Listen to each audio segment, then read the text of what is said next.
Hello everyone, કેમ છો બધા? મજામાં?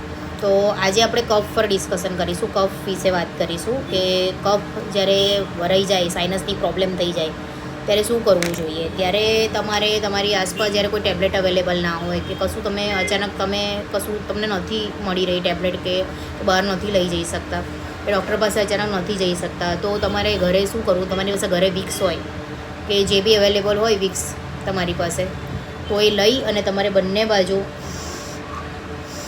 આ રીતે તમારે નાકમાં એને ખેંચવાનું છે, બરાબર છે. અને એ પછી 2 મિનિટ પછી તમારે અહીંયા જે તમારા અહીંયા પ્રેશર આપવાનું છે આ બંને પોઈન્ટ પર, અને ઊંચો કરીને એને પ્રેશર આપી અને તમે થોડી વાર પછી તમે જોશો કે બધો તમારો કફ જે રિલીફ થશે, છૂટો પડશે.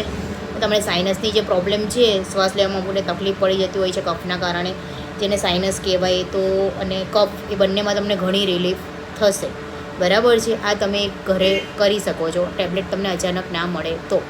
એના પછી તમારે જ્યારે તમે ટેબ્લેટ લઈ શકતા હોય તો કફ માટે ટેબ્લેટ હોય છે જે તમારે લેવાની હોય છે, એમોક્સી કરીને.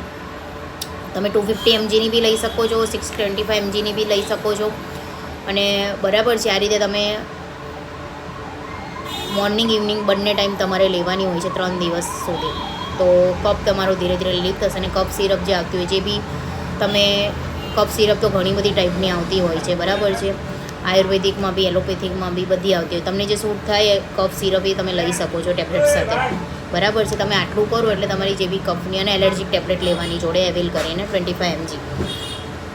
તો આ તમારો કોર્સ હોય છે જે કફને રિલીફ કરે, બરાબર છે.